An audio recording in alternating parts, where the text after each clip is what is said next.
There is a war happening inside you right now, and you didn't start it, but you've been fighting it your whole life.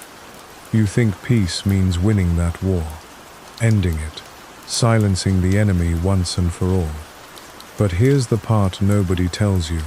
The war doesn't end when you win. It ends when you stop calling it a war. That sentence probably doesn't make sense yet.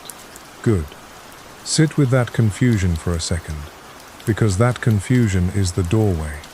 Everything you're about to hear is going to feel backwards at first, and then, somewhere in the middle, it's going to feel like the only thing that was ever true. This is a video about the war within, the one between who you are and who you think you should be, between the thoughts that won't stop and the silence you keep chasing, between the person you were yesterday and the person you're trying to become tonight. And it's about an old, quiet way of ending it. Not through force, not through discipline, not through trying harder, through something so simple it sounds almost like a trick.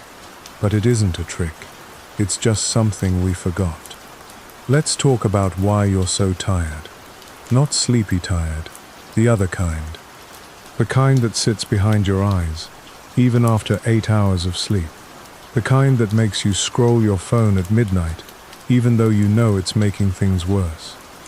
The kind that shows up when you're achieving everything you're supposed to achieve, and you still feel like you're losing something you can't name. Most people think that tiredness comes from doing too much. It doesn't. It comes from fighting too much. Every day, in small, invisible ways, you are at war with yourself. You judge your own thoughts the second they appear. You criticize your own feelings before you even understand them. You tell yourself to calm down, and then you get angry at yourself for not calming down fast enough. You carry a version of yourself in your head who is never quite good enough, and you drag that version around everywhere, into your relationships, your work, your quiet moments before sleep. That dragging, that's the weight. And most of us have been carrying it for so long, we've mistaken the weight for our own body. We think it's just how heavy life is supposed to feel. It isn't. The war you didn't choose. Nobody sits you down as a child and says, from today, you will be at war with your own mind. There is no ceremony for it, no warning. It happens so slowly, in such small moments, that by the time you're an adult, carrying the full weight of it, you've completely forgotten there was ever a version of you who wasn't fighting.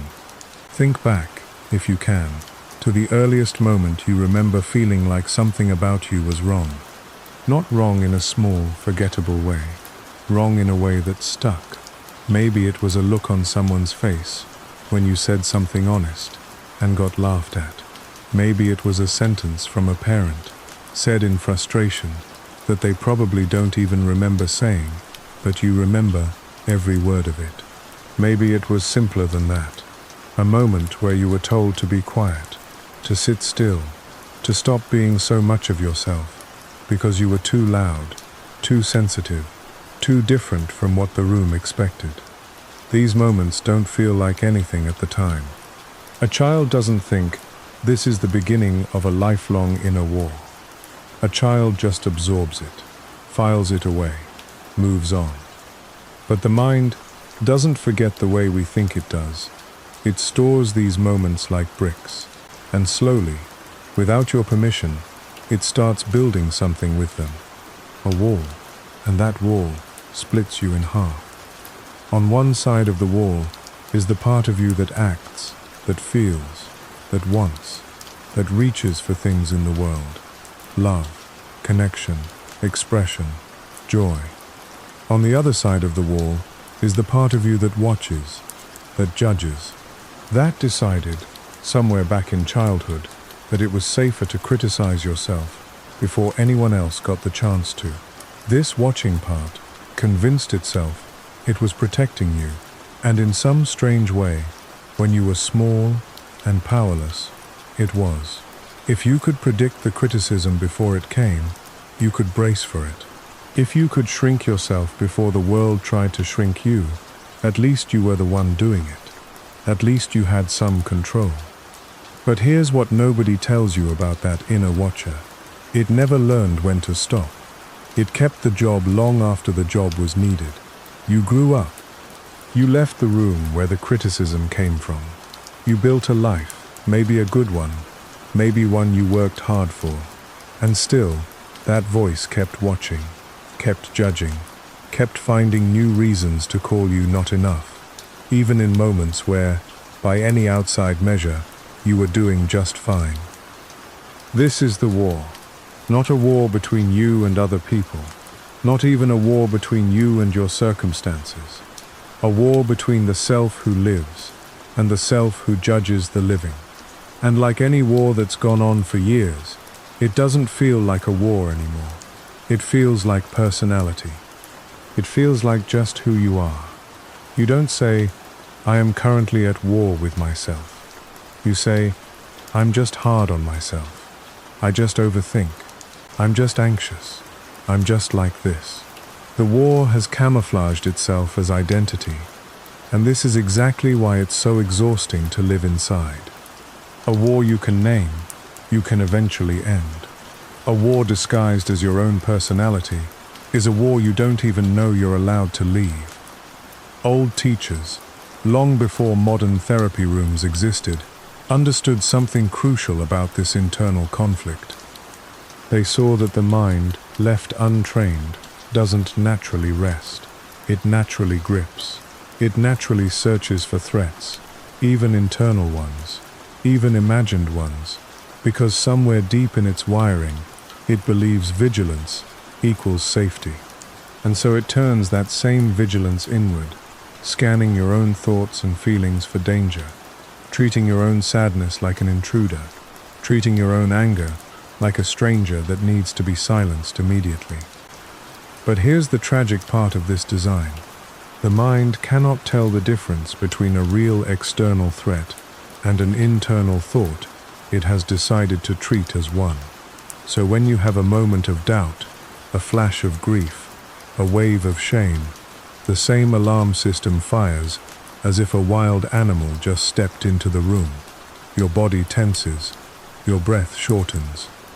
And now you are not just feeling an emotion, you are at war with the emotion, trying to fight off something that was never actually trying to hurt you in the first place. This is why so many people describe their inner life using violent language without even noticing. I need to get over this. I need to crush this fear. I need to beat this anxiety. Listen to the words. Get over. Crush. Beat. These are the words of combat, not the words of peace.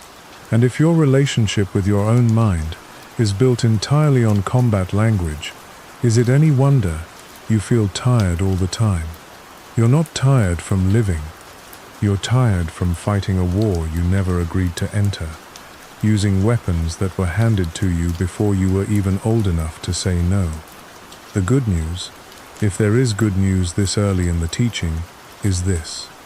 A war you didn't choose to start is still a war you're allowed to choose to end.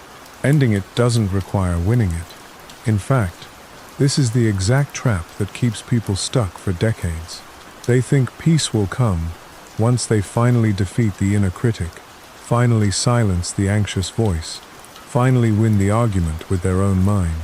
But you cannot defeat a part of yourself without that defeat costing you something. Because there is no part of you that exists outside of you.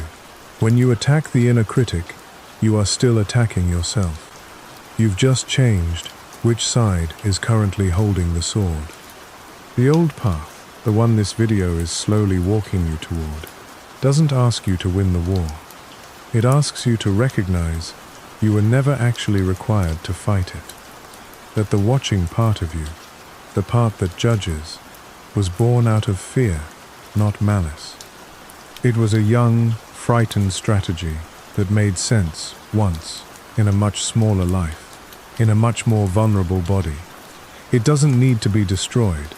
It needs to be understood, and slowly, gently, relieved of a job it was never meant to hold forever. This is where everything begins to shift, not in the fighting, in the noticing, in finally seeing the war for what it is. Not evidence that something is broken in you, but evidence that a frightened part of you has been standing guard for years, waiting for someone, anyone, to finally say, "You can rest now. I've got this from here. You didn't choose this war, but you get to choose what happens next."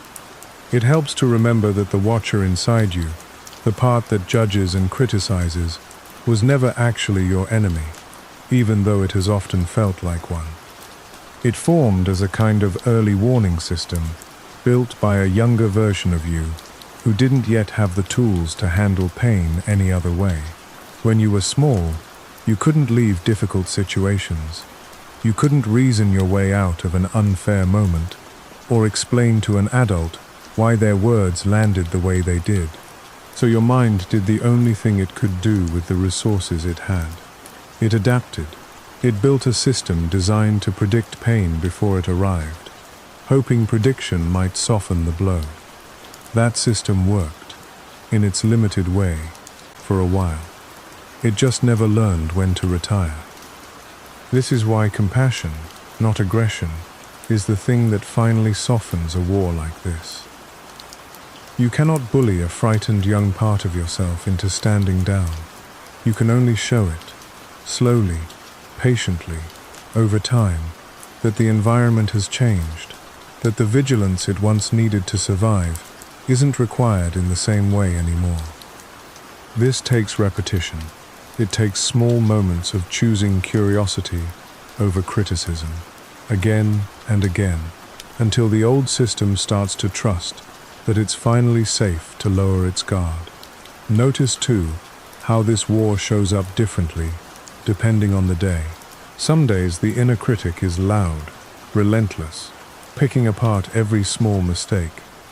Other days it goes quiet, and in its place comes something softer, but just as tiring, a low-grade restlessness, a sense that something is still unfinished, even when nothing obviously is. Both are the same war, wearing different faces. Recognizing the different disguises it wears is often the first real step toward finally seeing the whole pattern clearly, rather than mistaking each new disguise for a brand new problem that needs its own brand new solution. What matters most, moving forward through the rest of this teaching, is holding on to one simple realization. The war was built for a reason, in a body and a life much younger and much more vulnerable than the one you live in now. It is not proof that something is fundamentally wrong with you. It is proof that a part of you has been trying, in its own limited way, to protect you this entire time. And protection, however clumsy, however outdated, was never something that deserved to be met with more war in return. The weight we mistake for ourselves. There's an old image that gets used so often in wisdom teachings that it almost feels too simple to matter. But sit with it anyway, because simple things are often the ones we skip past the fastest, and they're usually the ones holding the most truth. Imagine someone hands you a small stone the day something painful happens to you, a loss, a betrayal, a moment of shame you never fully processed. They ask you to put it in a bag and carry it, just for now, just until you're ready to deal with it properly. You agree, because in that moment, you're not ready. Nobody expects you to be. So you put the stone in the bag, sling it over your shoulder, and you keep walking, because life doesn't stop moving just because you're hurting. The problem is, life keeps handing you stones, another loss, another disappointment, another wound that never got the attention it needed because you were too busy surviving the day to sit down and actually feel it. And each time, you tell yourself the same thing. Just for now, I'll deal with this properly later, when things calm down, when I have more time, when I feel stronger. But things rarely calm down on their own, and the bag keeps getting heavier And eventually, something strange happens that most people never notice happening to them. You stop feeling the weight as separate from you. It becomes the shape of your shoulders. It becomes the tension behind your eyes that you've had for so long you assume it's just how your face is. It becomes the reason you're irritable in traffic, or the reason you cry at commercials for no clear reason, or the reason you feel a strange sadness on a random Tuesday afternoon that has nothing obviously wrong happening in it. The bag has been absorbed into your identity. You don't say, "I am carrying old pain." You say, "This is just who I am. I've always been like this." This is one of the most important distinctions a person can learn to make in their entire life, and almost nobody teaches it to us directly. The difference between who you are and what you are carrying. They feel identical from the inside. They are not the same thing. A person who has spent 30 years carrying unprocessed grief will often describe their entire personality, their pessimism, their guardedness, their tiredness, as simply who they are. But underneath all of that weight, there is a person who was never actually built to carry that much for that long. There always was. Think about how strange it is that we treat emotional weight so differently than physical weight. If you strapped a 50-pound bag to someone's back and told them to wear it every single day for 20 years, nobody would be surprised that their posture changed, that their back hurt, that they moved slower, more carefully, more exhausted. We'd understand immediately why they were struggling. But when the weight is invisible, when it's grief, or resentment, or an old unspoken shame, we don't extend that same understanding to ourselves. We just assume something is wrong with us for feeling so heavy all the time. We never stop to ask, what exactly am I still carrying? And why have I never once considered putting it down? Part of the reason we don't put it down is that nobody ever showed us how. We were taught how to acquire things, how to build a career, build a home, build a reputation. Nobody sat us down and taught us how to release what no longer serves us, how to grieve fully instead of partially, how to feel an emotion completely instead of numbing it halfway and carrying the other half forward into tomorrow. We are excellent at gathering. We are terribly undertrained at releasing. And so the bag grows heavier with every passing year, and we adjust and adjust and adjust, until adjusting becomes its own exhausting full-time job. You learn to smile in a way that doesn't disturb the weight on your shoulders. You learn to keep conversations light, so nobody accidentally asks a question that makes you feel the bag too directly. You build an entire life around managing the weight, rather than ever actually setting it down. Because setting it down feels, somehow, more frightening than carrying it forever. This fear makes sense, even if it isn't accurate. If you've carried something for 20 years, some part of you starts to believe that the weight is load-bearing, that if you set it down, something inside you might collapse. But this is rarely true. What collapses when we finally set something down isn't us. It's the identity we built around carrying it. And that collapse, while it can feel disorienting for a moment, is not a loss. It's the very thing we've been secretly hoping for the entire time, even when we were too afraid to admit it. The old wisdom traditions never asked their students to become stronger so they could carry heavier bags for longer. That was never the goal. The goal was always to teach people how to set the bag down, look honestly at what's inside it, feel what needs to be felt in its presence, and then walk forward without needing to sling it back over their shoulder out of habit. This is not weakness. It is, in fact, one of the hardest and bravest things a person can ever choose to do, because it requires facing the very things you've spent years building a life around avoiding. You don't have to empty the whole bag tonight. Nobody expects that from you. And honestly, that's not even how healing works. It rarely arrives all at once. It arrives one stone at a time. one honest moment at a time. One night where you finally let yourself feel something you've been outrunning for years. But the first step, the only step that actually matters tonight, is simply noticing that the bag exists. That the weight you've been calling your personality might actually be something you've been carrying. And carried things, unlike identities, can always, eventually, be set down. Consider how differently you might move through a single, ordinary day if even a fraction of that bag were lighter. The same morning commute, the same conversations, the same small frustrations, but without the extra weight, quietly shaping your reactions to all of it. You'd probably still get frustrated in traffic. You'd probably still feel a flicker of hurt if a friend cancelled plans last minute.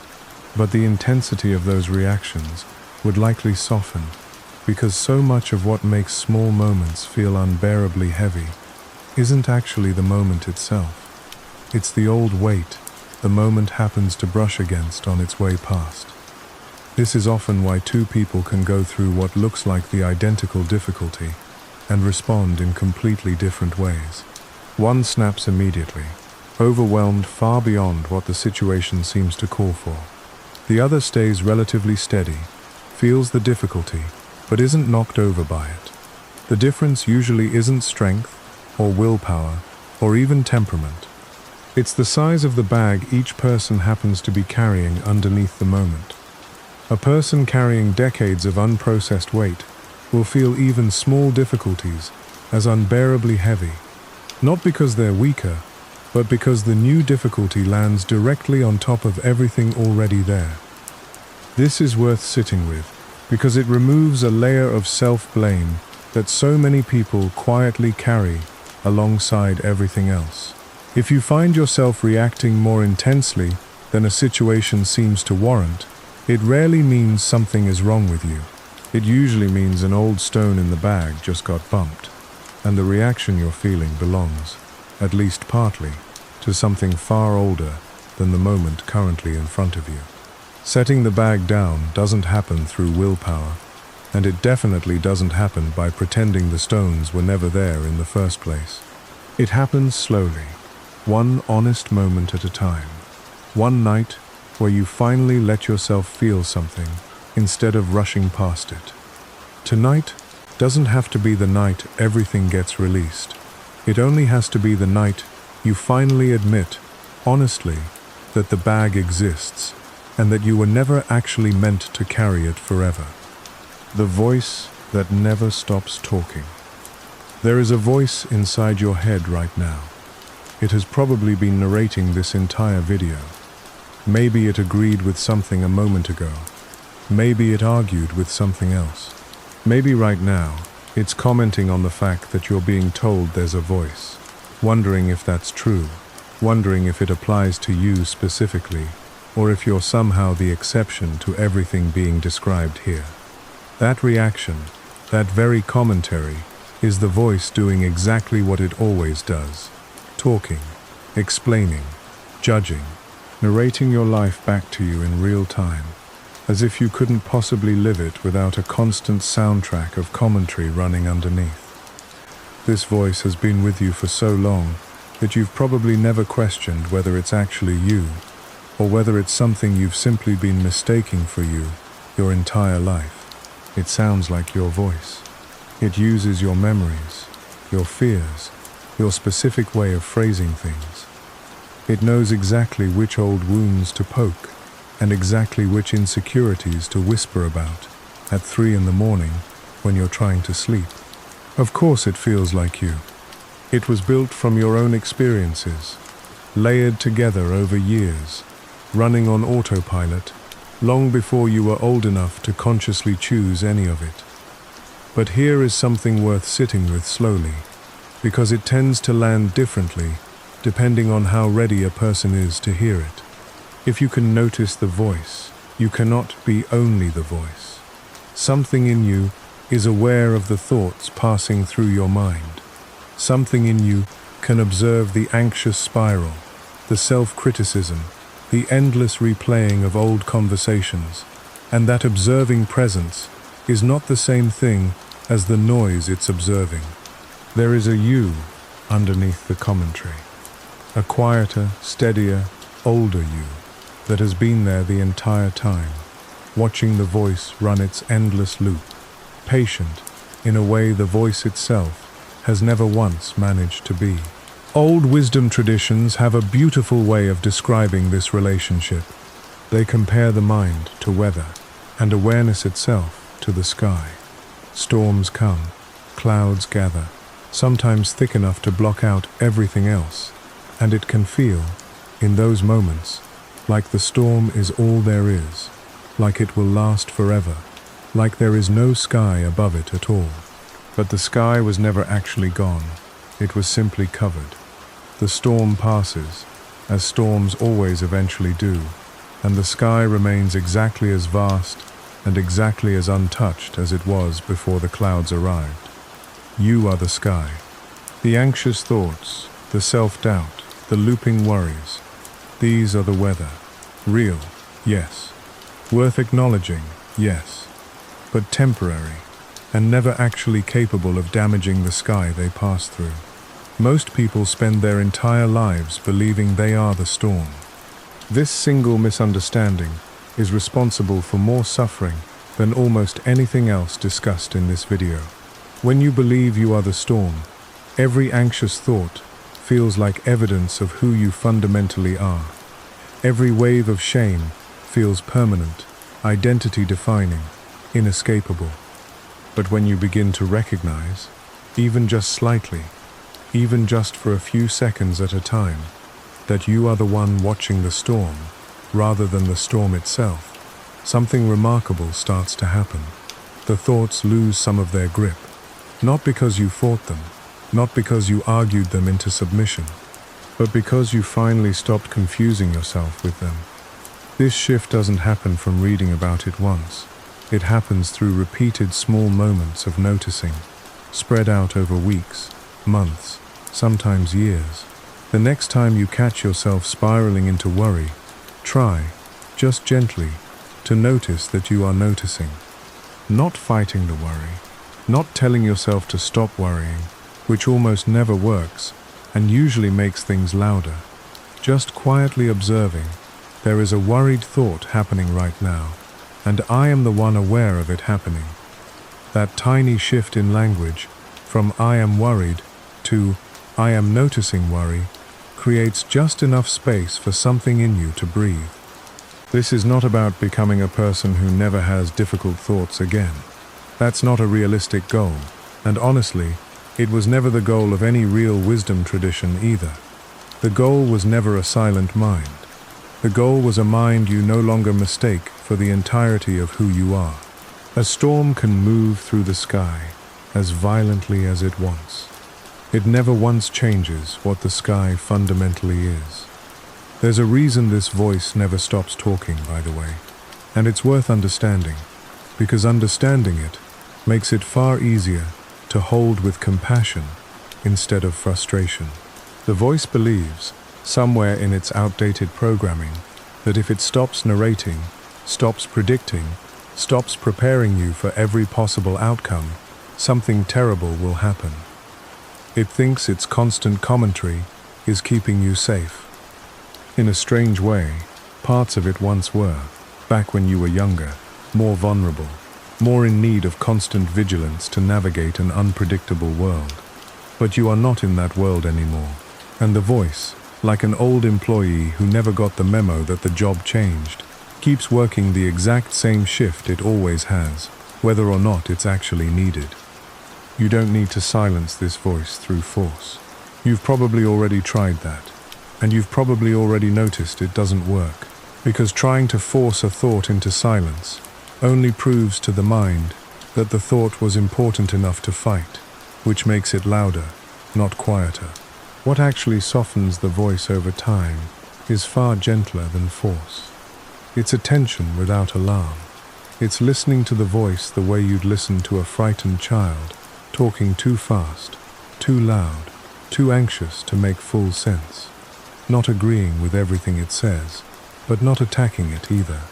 Just being present with it, calmly, until it slows down on its own. You are not the voice. You never were.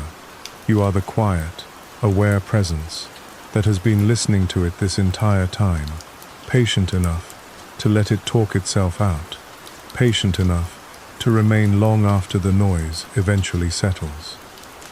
There's a simple way to test this for yourself, one you can try tonight if you'd like, without needing any special training or years of practice first.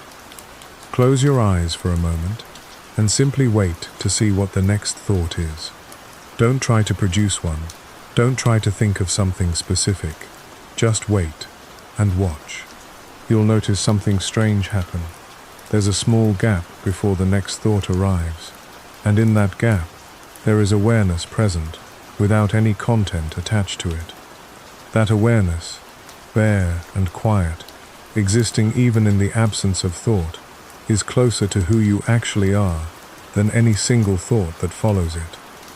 Most people never notice this gap because their attention is always fused with whatever thought just appeared, jumping from one to the next so quickly that the space between never gets registered. But the space was always there. It's there right now, underneath whatever the voice in your head just said about this sentence. Learning to notice that space, even briefly, even a handful of times a day, slowly changes your relationship with your own mind. Not because the thoughts disappear, they don't, and that was never really the goal, but because you stop mistaking every thought that passes through as a complete and final statement about who you are. This is, in many ways, the quietest and most powerful shift a person can make in their entire inner life. Not fighting the voice, not silencing it, just remembering, again and again, in small, ordinary moments, that you are the one aware of it, not the voice itself. Everything else this teaching has to offer builds from this single, simple recognition. You might notice, once you start paying attention this way, how much of your day was spent completely fused with the voice, believing every single word it offered as though it were fact. A thought like "nobody really cares what I think" would once have felt like a verdict. Now, seen from the quiet distance of the watching self, it can be recognized simply as weather, a passing cloud, not a permanent judgment carved into the sky itself. This shift, small as it sounds, changes the entire texture of a day, and eventually, the entire texture of a life. Why fighting your thoughts makes them louder? There is a strange law that governs the human mind, one that almost nobody discovers on purpose, and almost everyone discovers through years of frustrating trial and error. The law is this: what you resist internally tends to grow stronger, not weaker. It sounds backwards. It feels backwards. Most of us were raised with the opposite belief, that discipline means forcing unwanted thoughts and feelings into submission through sheer will. Push it down. Distract yourself. Think positive. Don't dwell on it. And for a while, these strategies can feel like they're working, because suppression can create the illusion of control. But illusions, by definition, don't last. Picture for a moment being told not to think about a specific image, something simple, a red door. Try, right now, to not think about a red door. Notice what happens. The instruction itself creates the very thing it was trying to prevent.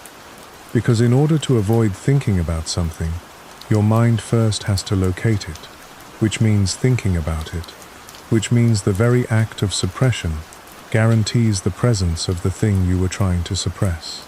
This tiny, almost playful example holds within it one of the most important truths about how the mind actually works, and it applies far beyond red doors. It applies to anxiety, it applies to grief, it applies to anger, shame, jealousy, every uncomfortable emotion you've ever tried to will away through sheer determination.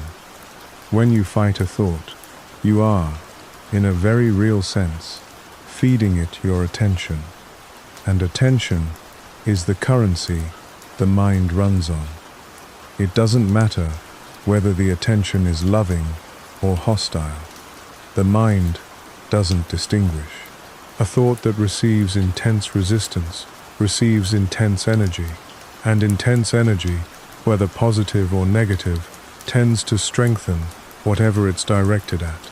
This is why people who spend years trying to force themselves not to feel anxious often become more anxious over time, not less. Not because they're doing something wrong exactly, but because they're using a strategy that works backwards from how the mind actually responds to pressure.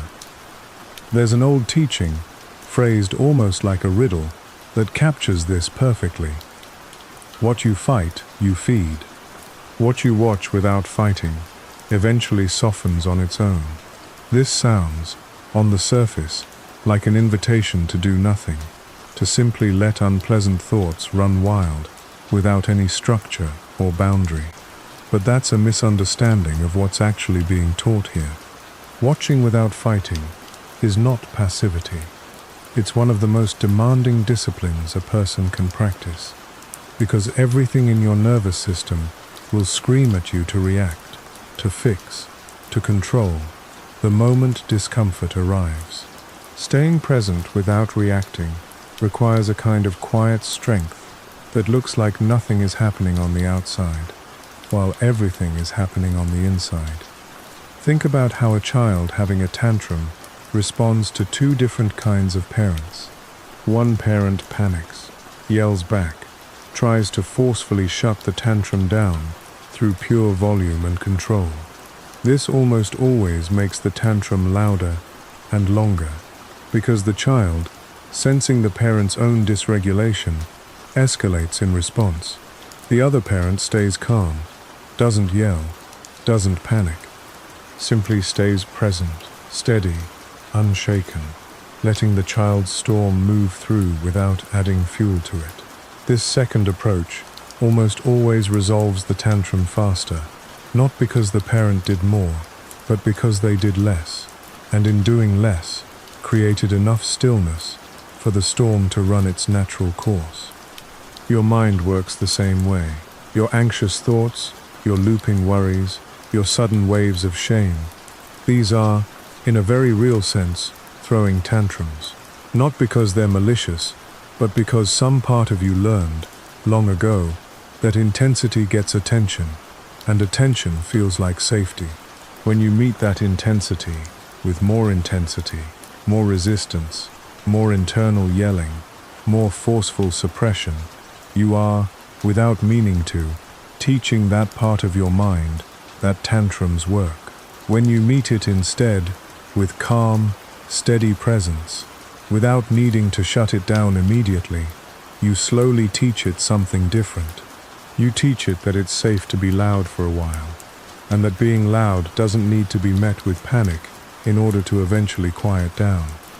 This doesn't mean you have to enjoy the discomfort or pretend it doesn't hurt. It simply means shifting your relationship to it from combat to companionship. Instead of asking, "How do I make this feeling go away right now?" you begin asking a much gentler question. Can I let this feeling exist for a little while, without needing to fix it immediately? This single shift in phrasing changes everything about how a difficult emotion moves through you. Emotions that are fought tend to get stuck, looping over and over, because they haven't been allowed to complete their natural cycle.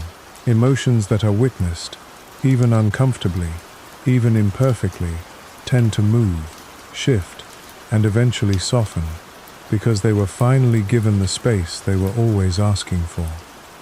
Most people spend enormous amounts of energy running from their own minds, into work, into noise, into distraction after distraction, anything to avoid sitting still with an unfiltered thought for more than a few seconds.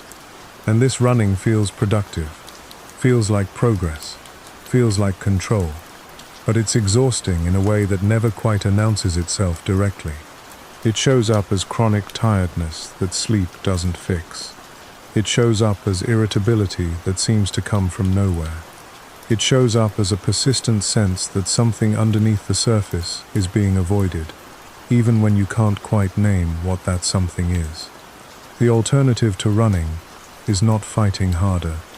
It's stopping, finally, and turning to face what you've been avoiding, not with aggression, but with a kind of quiet, steady curiosity. What is this feeling actually trying to tell me? What is underneath this anxious thought that keeps repeating? This is not about analyzing every single thought to death, turning your inner life into an endless investigation. It's about simply being willing to stay present with discomfort long enough for it to say what it needs to say, instead of shutting it down the moment it becomes uncomfortable. The war within, so much of the time, is kept alive by resistance, not by the thoughts themselves. The thoughts were always going to come and go, as thoughts do. It's the fighting that keeps them circling back, again and again, louder each time, like a storm that never gets permission to finish passing through. Think about grief for a moment, because grief tends to show this pattern more clearly than almost any other emotion.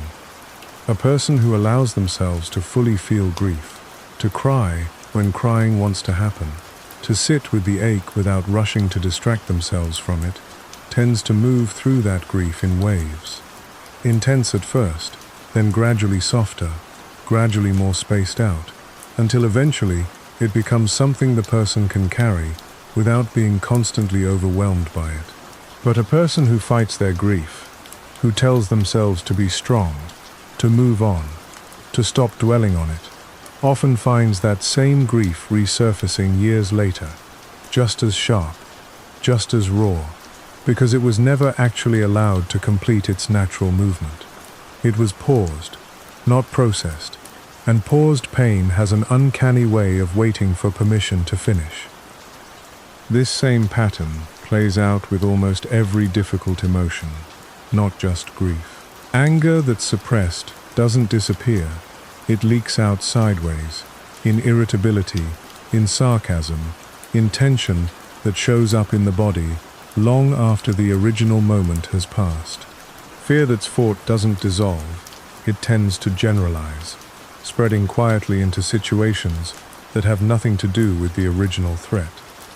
The mind, it turns out, is remarkably bad at forgetting what it was never allowed to fully feel, and remarkably good at eventually processing what it finally was.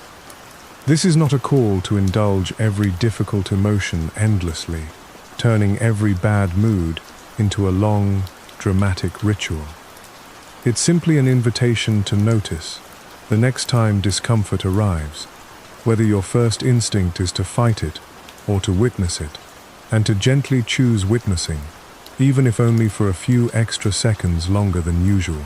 Those few extra seconds, repeated over time, are often where the real shift quietly begins. The mirror nobody wants to look into. If every distraction in your life disappeared right now, all at once, no phone, no music, no conversation, no task waiting to be finished, what would be left standing in the silence? For most people, this question alone creates a small flicker of discomfort, and that discomfort is worth paying attention to, because it's telling you something important about how you've structured your entire life. Silence, real silence, unfiltered and unscheduled, acts like a mirror. Not a mirror for your face, but a mirror for everything underneath it. The old worries you never fully resolved, the grief you postponed because there wasn't time to feel it properly, the quiet hum of dissatisfaction that lives just below the surface of an otherwise functional life. Most people avoid silence not because they dislike quiet itself, but because they instinctively know what tends to surface inside it, and they've built, often without realizing it, an entire structure of noise specifically designed to keep that mirror covered. Think about how rare true stillness actually is in a modern life. The moment there's a gap, a waiting room, a walk without headphones, a few minutes before sleep, most people reach immediately for something to fill it. A phone, a show, a conversation that doesn't need to happen right then, but happens anyway, because silence started creeping in. This isn't a character flaw. It's a survival strategy, built over years, sometimes decades, to avoid facing a reflection that feels too heavy to look at directly. But here is the quiet, uncomfortable truth, hiding underneath all of this avoidance. The things that surface in silence were never trying to destroy you. They surface because they were never fully witnessed the first time they happened. Grief that wasn't allowed to be felt completely doesn't disappear. It waits, patiently, sometimes for years, for a moment quiet enough for it to finally be acknowledged.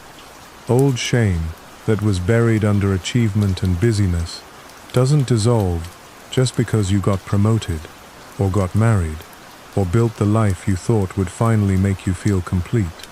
It waits too, and it tends to choose the most inconvenient moments to surface, usually late at night, usually when you're finally still enough for it to be heard. This is why so many people describe a strange, unexplainable sadness that appears during quiet moments that otherwise seem perfectly fine. Nothing bad is happening. Nothing is technically wrong. And yet a heaviness arrives anyway, uninvited, unexplained. This heaviness is rarely random.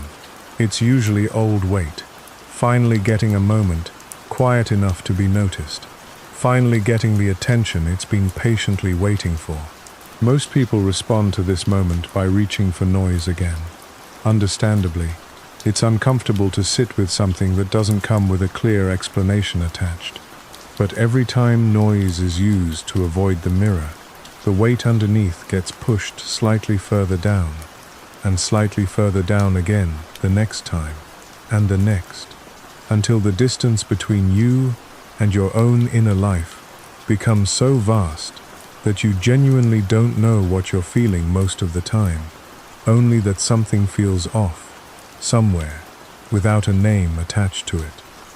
The old path never asked people to sit in silence as a form of punishment, or as some grim, joyless discipline. It asked them to sit in silence as an act of honesty, not analyzing every reflection that appears, not immediately trying to fix or explain everything that surfaces, just witnessing it, the way you might watch clouds pass overhead, without needing to control their shape or rush their movement across the sky. This distinction matters more than it might first appear. Witnessing is not the same as drowning in what you find. A person can look into the mirror of silence, notice old grief sitting there, and simply acknowledge, this is still here, this still needs space, without collapsing into it, without being pulled under by it. This is the difference between facing pain and being consumed by it. Facing pain requires presence. Being consumed by it usually happens when presence is missing, when the pain arrives unexpectedly and there's no steady awareness available to hold it. Building that steady awareness takes practice, and it rarely feels comfortable at first. The first few times someone sits in real silence, after years of avoiding it, what surfaces can feel overwhelming, precisely because it's been building without release for so long. This is normal. It doesn't mean something is wrong with you. It means the mirror hasn't been looked into in a long time, and mirrors that go unchecked for years tend to reflect quite a lot all at once. The invitation here isn't to sit in silence for hours, forcing yourself into some extreme confrontation with everything you've ever avoided. That's not sustainable, and honestly, it's not even necessary. The invitation is much smaller, much gentler than that. A few minutes, a walk without your phone, a moment before sleep where you don't immediately reach for a screen, the second your eyes are tired, but your mind is still spinning.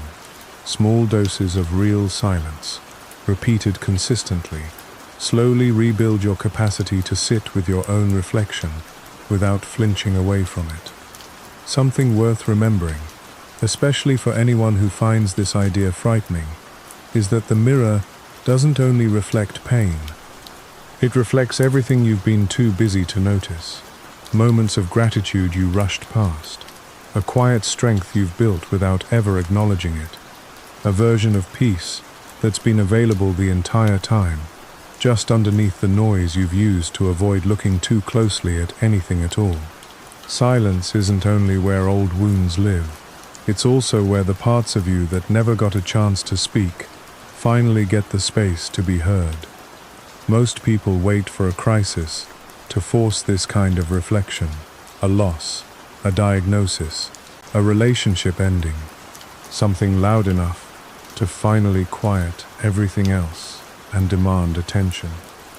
But you don't have to wait for a crisis to look into the mirror honestly.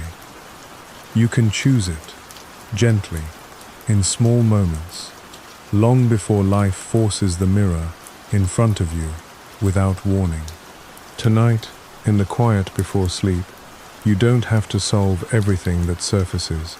You don't have to explain it, fix it, or even fully understand it.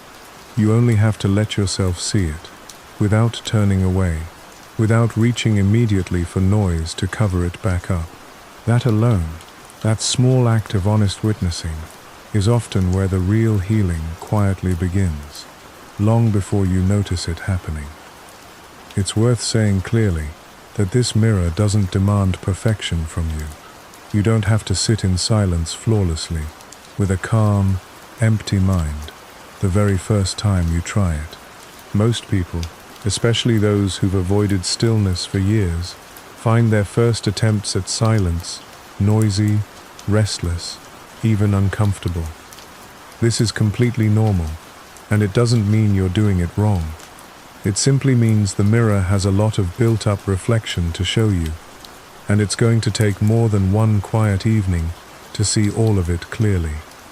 Some nights, the mirror will show you something specific, a memory, a regret, a face from your past you haven't thought about in years. Other nights, it will show you nothing in particular, just a vague, formless heaviness that doesn't come with an obvious explanation attached. Both experiences are valid. Both are worth sitting with, gently, without demanding they resolve into something tidier than they actually are. Over time, something quietly shifts for people who keep returning to this practice. Even imperfectly, even inconsistently, the mirror stops feeling like something to fear. It starts to feel, instead, like an old friend, one who's always been honest with you, even when honesty wasn't comfortable, even when you would have preferred to keep looking away.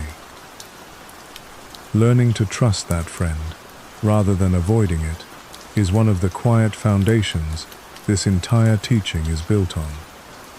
A simple way to begin is smaller than most people expect. Not an hour of forced meditation, just 5 quiet minutes before sleep, without a screen, without a distraction, just you and whatever the mirror decides to show tonight. Some nights it will show very little. That's fine too. The practice isn't about forcing a revelation every single time. It's about building the habit of looking, so that when something does need to be seen, you're already in the habit of being still enough to see it. Releasing without needing an explanation.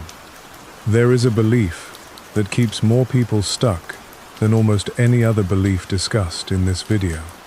And it sounds so reasonable on the surface that most people never think to question it. The belief goes like this: once I understand why I feel this way, then I'll be able to let it go. So the search begins. Therapy sessions spent tracing every feeling back to its origin. Long nights spent replaying old memories, searching for the exact moment something broke. Endless analysis, turning your own inner life into a case that needs to be solved before healing is allowed to begin. Understanding can be valuable. This isn't a dismissal of insight or self-reflection. But somewhere along the way, many people quietly turn understanding into a condition, a gatekeeper standing in front of peace, refusing to let anyone through until every question has been answered, every root cause identified, every piece of the puzzle fully assembled. And here is the quiet, sometimes uncomfortable truth hiding underneath this pattern. Sometimes the search for understanding becomes another sophisticated way of avoiding release, a way of staying busy with the weight instead of ever actually setting it down. Think about how convincing this trap can feel from the inside. Analyzing a painful memory feels productive. It feels like progress. It feels responsible, even mature, to want to understand yourself deeply before moving forward. And to be fair, some understanding is genuinely necessary, especially for patterns that keep repeating without any awareness behind them. But there is a difference between understanding that leads somewhere and understanding that has become a loop, a comfortable, familiar loop, that lets you keep circling the same pain over and over without ever actually setting it down. The old teachers had a much simpler relationship with this idea, and it can feel almost unsettling the first time you hear it, because it goes against so much of what modern self-help culture insists is necessary. They would say something like this: the river doesn't need to understand the mountain in order to keep flowing around it. It simply flows. It doesn't stop at the base of the mountain, demanding an explanation for why the mountain exists before it's willing to continue moving. It moves anyway, shaping itself around the obstacle, finding its path forward without requiring the obstacle to explain itself first. This image unsettles a lot of people at first, especially people who've built their entire sense of safety around figuring things out. If you've spent years believing that understanding is the price of freedom, the idea that freedom might not actually require full understanding can feel disorienting, even frightening. It can feel like being asked to let go of the map before reaching the destination. But here's what tends to happen for people who actually try this, even briefly, even imperfectly. They discover that a tremendous amount of energy has been spent maintaining the search for explanation, and that energy, once redirected, becomes available for something else entirely, for living, for feeling, for actually moving forward, instead of remaining permanently parked at the base of a mountain, waiting for a full explanation that may never fully arrive. This doesn't mean understanding is worthless. It means understanding was never meant to be a locked door, standing between you and peace. Some pain will make sense eventually. Some pain never will. Not fully, not in the tidy, satisfying way a person might hope for. And waiting for full clarity before allowing yourself to heal means, for some wounds, waiting forever, because certain experiences simply don't come with clean, complete explanations attached. A relationship ends without a satisfying reason. A loss happens without any lesson attached to it that makes the loss feel worth it. Life, quite often, refuses to hand over the explanation we feel we're owed.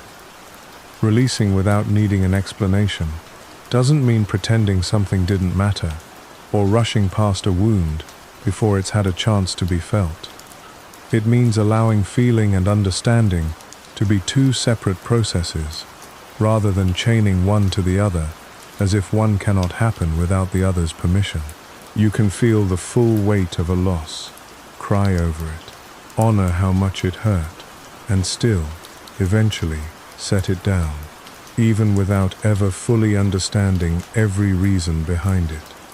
In fact, sometimes the setting down is what finally allows a little bit of understanding to arrive, quietly, on its own timeline, long after you stopped demanding it.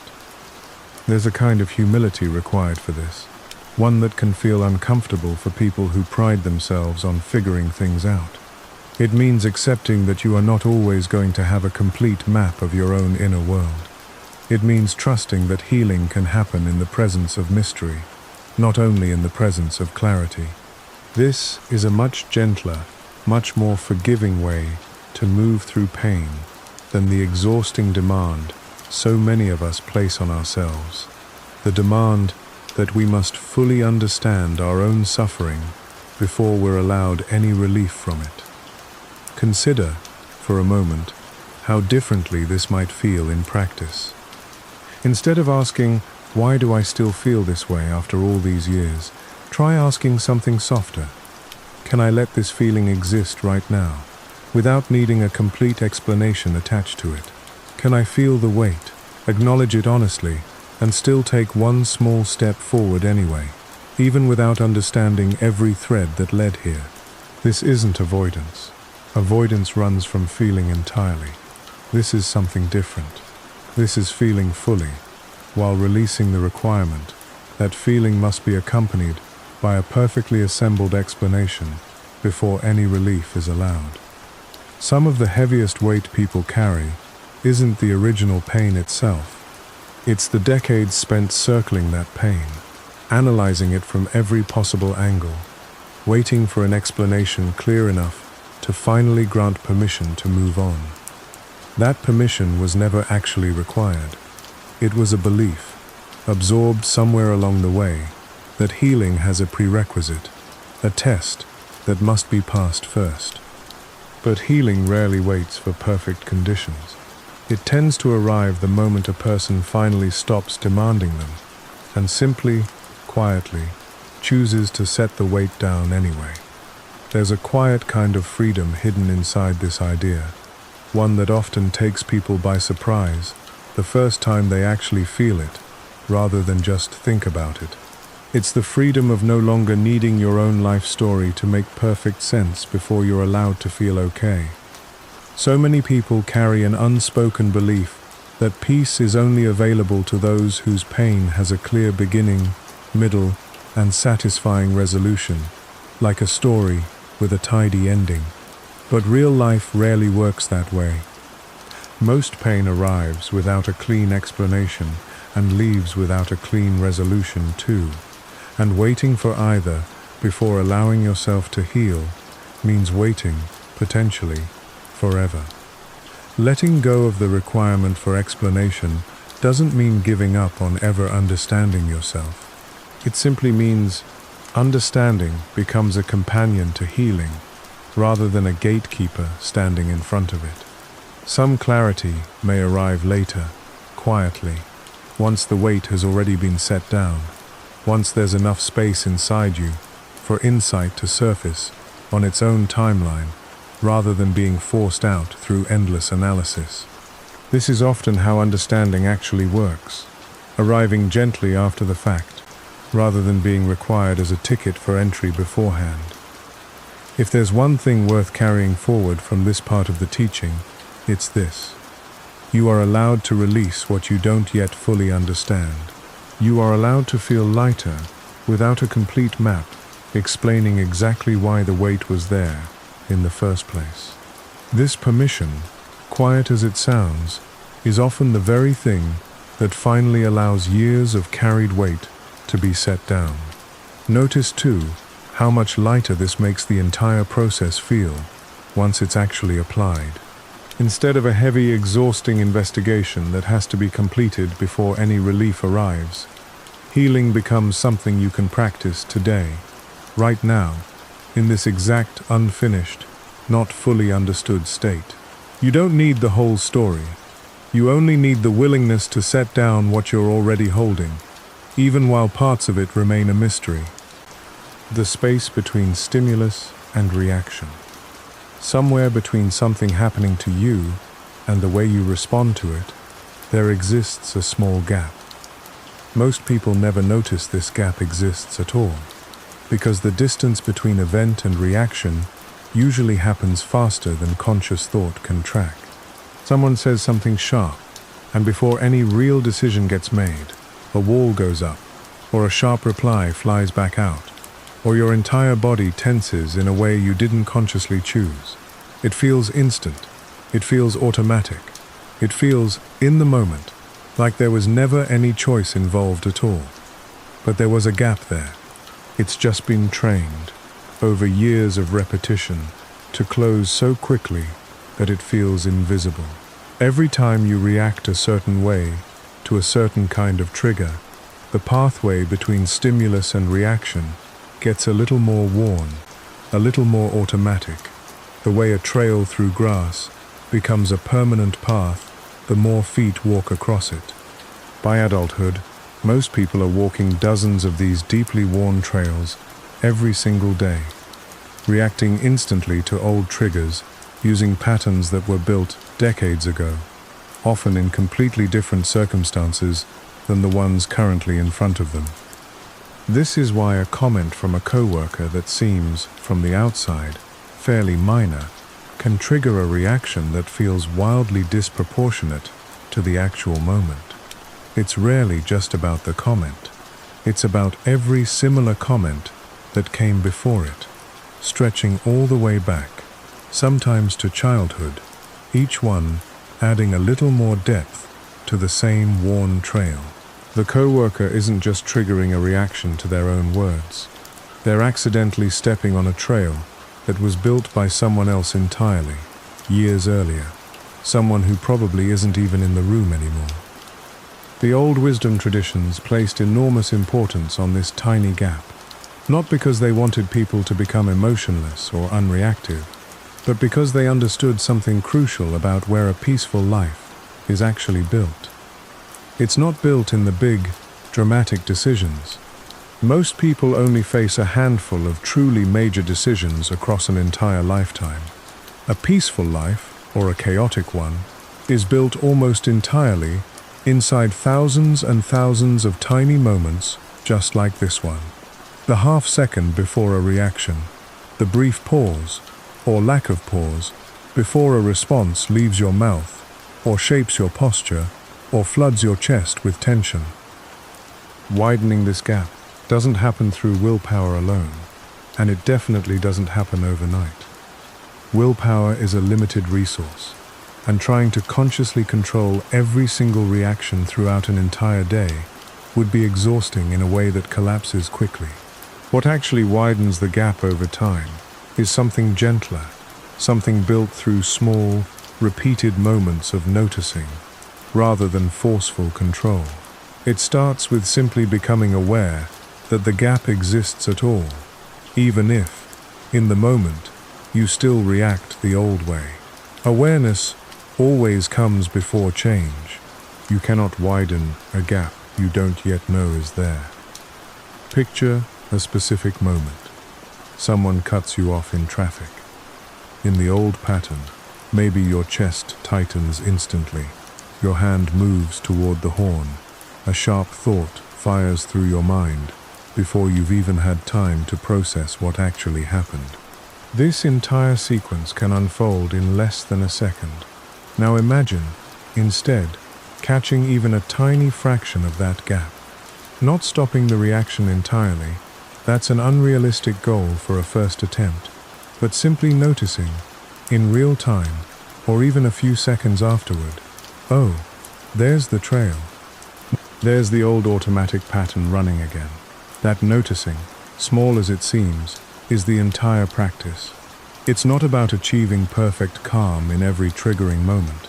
It's about slowly building a relationship with your own reactions, rather than being completely run by them without ever once looking underneath.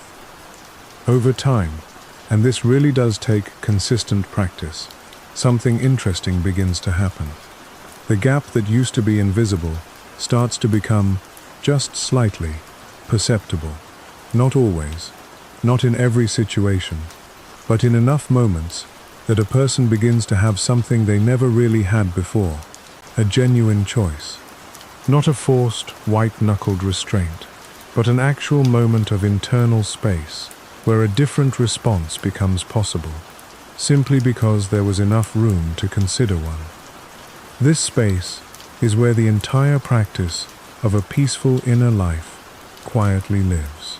Not in becoming a person who never gets triggered, never feels anger, never reacts sharply in a moment of stress. That's not a realistic version of being human, and it was never actually the goal of any serious wisdom tradition. The goal was always more modest and more achievable than most people assume. The goal was simply widening the gap, bit by bit, moment by moment, until reactions become slightly less automatic, slightly more chosen, slightly more aligned with who you actually want to be, rather than who an old, worn trail decided you'd be decades ago. Each time you catch that gap, even imperfectly, even a half second too late, something shifts underneath the surface. The old trail gets walked across just slightly less. A new trail, one that includes a pause, one that includes a moment of choice, begins to form alongside the old one. This doesn't erase the old pattern instantly.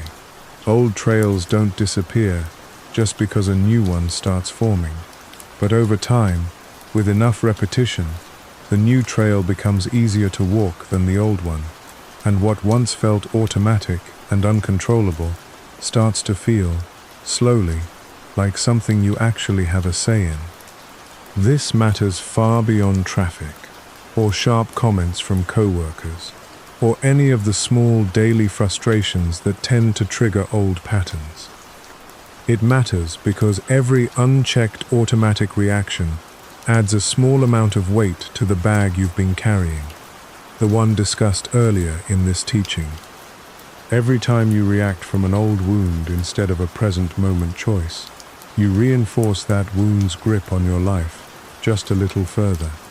And every time you catch the gap, even briefly, even imperfectly, you take a small amount of that weight and set it down instead, choosing, in that tiny moment, a slightly lighter way of moving through the world. It helps to remember that widening this gap is not a one-time achievement, something you master once and then carry with you forever after. It's closer to a muscle, one that needs to be used regularly to stay available. Some days, the gap will feel wide and easy to notice. Other days, especially stressful ones, it will feel almost non-existent, and old reactions will fire before you've had any chance to catch them. This isn't failure, it's simply how the practice works. The goal was never to reach a state of permanent, flawless awareness. The goal is a slightly better ratio over time, a few more caught moments this month than last month, a few more chosen responses this year than the year before. Even the act of noticing a reaction after it's already happened has value, even if you couldn't catch it in the moment itself. Looking back on a sharp reply you gave earlier in the day, and simply recognizing that came from an old trail, not from the actual size of what just happened, still builds the same muscle. It still teaches your mind that these patterns are noticeable, examinable, changeable. Over enough repetitions, noticing after the fact slowly turns into noticing during the moment itself, and eventually, for at least some of your most worn trails, into noticing before the reaction even fully forms. This slow, patient work rarely feels dramatic while it's happening. There's no single moment where a person suddenly becomes calm forever. It happens in the accumulation of thousands of small, quiet catches, spread out across months and years, each one nearly invisible on its own, but together, forming a life that feels noticeably lighter, noticeably steadier than the one that came before it. Give yourself permission, then, to treat this as practice rather than performance. Nobody widens this gap perfectly, and nobody is meant to. What matters is simply returning to it, again and again, after every missed moment, without turning the missing itself into another reason for self-criticism. That return, more than any single perfect reaction, is where the real strength of this practice actually lives. Carrying less, not becoming more. There is a quiet assumption buried underneath most modern ideas about self-improvement, and it's worth pulling that assumption out into the light, because it shapes far more of our daily choices than most people realize. The assumption is this: to become more peaceful, more whole, more at ease with yourself, you need to add something: more discipline, more positive thinking, more habits stacked carefully on top of the life you already have. Wake up earlier, meditate longer, read more books about healing. Add, as if peace were a destination reached through accumulation, the same way a career is built or a skill is mastered. But peace has never actually worked this way, and the old wisdom traditions understood this centuries before modern self-improvement culture turned healing into another form of productivity. Peace was never something built from nothing. It was something uncovered by removing what stood in the way of it. Beneath every anxious, exhausted, overwhelmed version of a person, there tends to be a quieter, steadier self, one that was never actually missing, just buried underneath years of accumulated weight that was never properly examined or released. Think about how much of what creates suffering in daily life isn't actually a lack of good habits.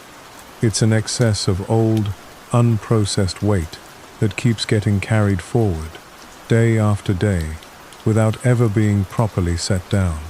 The resentment towards someone that gets replayed in your mind for the 100th time, even though the actual event happened years ago. The identity you keep defending in every conversation, even in moments where nobody was actually attacking it. The old version of yourself, shaped by criticism or fear or a specific painful season of life, that you keep unconsciously dragging into rooms it was never actually invited into, reacting to entirely new situations as if they were the same old wound from decades ago. None of this gets solved by adding more good habits on top of it. You can meditate every single morning and still carry decades of unprocessed grief underneath the practice. You can read every book on mindset and still react from old, worn trails every time life presents a familiar trigger. This isn't because those practices are worthless. Many of them are genuinely valuable. It's because addition alone was never the actual mechanism through which peace arrives. Peace arrives through subtraction just as much, sometimes even more. And subtraction is a far less glamorous, far less marketable idea than the constant promise of becoming more, better, stronger, faster. The old path toward inner peace was never really about becoming a new person. This is worth sitting with for a moment, because it goes against nearly everything modern culture insists healing requires. You are not broken in a way that requires an entirely new self to be constructed from scratch. Underneath the anxiety, underneath the old patterns, underneath the weight you've been carrying for years, there is already a version of you capable of steadiness, capable of presence, capable of genuine peace. That version isn't something you need to build. It's something that's been buried, slowly, over years, under layers of inherited fear, unprocessed pain, and identities built entirely around defending old wounds. Consider anger that was never actually yours to begin with. So much of the anger people carry into their adult relationships was inherited, quietly, from watching a parent handle frustration a certain way, or from growing up in an environment where anger was the only emotion that got any attention at all. This kind of anger doesn't need to be understood so much as it needs to be recognized for what it actually is, an old inherited pattern rather than a permanent truth about who you are. Once recognized, it becomes something that can be set down, rather than something that has to be endlessly managed and controlled for the rest of your life. Or consider shame that was placed on you by someone who never processed their own. Shame has a strange way of traveling through families and relationships, passed from person to person, like an object nobody actually wants, but nobody knows how to put down either. A parent, carrying their own unresolved shame, unconsciously hands a version of it to their child, who grows up believing the shame is simply a fact about who they are, rather than something that was handed to them by someone else's unfinished healing. Recognizing this doesn't erase the shame instantly, but it does something important. It reveals the shame as something carried, rather than something inherent, and carried things, as this entire teaching has been pointing toward, can eventually be set down. Or consider fear that isn't even about the present moment at all, but about something that happened years, sometimes decades earlier, that your nervous system never fully received the memo has actually ended. A person who experienced instability early in life might feel a disproportionate wave of fear over something relatively small in the present, not because the present situation is actually that threatening, but because an old fear response, built for entirely different circumstances, is firing anyway, using outdated information. This fear doesn't need more discipline stacked on top of it. It needs to be recognized, gently, as an old alarm system that's still running long after the danger it was built for has passed. This is why carrying less matters so much more than becoming more. Every piece of old, unexamined weight you release, every inherited pattern you finally recognize as not actually yours, every outdated alarm system you gently retire, brings you closer to a version of yourself that was never actually missing. It was only ever buried. You don't need to construct piece from nothing, piece by piece, habit by habit, as if you were building a house from an empty lot. You need to keep removing what's covering up a foundation that was there long before the weight ever started accumulating on top of it. This doesn't mean good habits, discipline, and intentional practices are worthless. They matter, and they can genuinely support a person's healing. But they work best and land deepest when they're built on top of a foundation that's actually being cleared, rather than stacked endlessly on top of weight that's never being addressed. A person can practice gratitude every single morning and still feel hollow underneath it if decades of unprocessed grief remain untouched beneath the practice. But a person who has begun, even slowly, even imperfectly, to set down old weight, tends to find that the good habits they build afterward actually take root, actually last, actually change something real, rather than simply becoming one more task added to an already overloaded life. You do not need to become more to find the peace you're looking for. You need, gently, patiently, one honest moment at a time, to carry less. This is often the hardest idea in this entire teaching for people to fully accept, because it offers no dramatic transformation to chase, no finish line to sprint toward, no new identity to build and show off. It simply offers relief, quiet and unglamorous, the kind that arrives not through achievement, but through release. There's no stage for setting down a stone, no applause for recognizing an inherited fear for what it actually is. This work happens privately, often in silence, often in moments nobody else will ever know about. And maybe that's exactly why it matters so much. It was never about being seen. It was only ever about finally being free. Think about the person you were before the weight started accumulating, before the trails were worn so deep, before the war within had fully taken shape. That person is not gone. They were never actually replaced. They've simply been standing quietly underneath everything you've been carrying, waiting patiently for enough weight to finally be set down that they could be seen again. Every stone released, every old pattern recognized, every gap widened just slightly, brings that person a little closer to the surface. You don't need a dramatic breakthrough to begin this. You don't need the perfect night, the perfect mood, the perfect amount of understanding before you're allowed to start. You only need a willingness to set down one small thing, honestly, without needing to explain it perfectly first.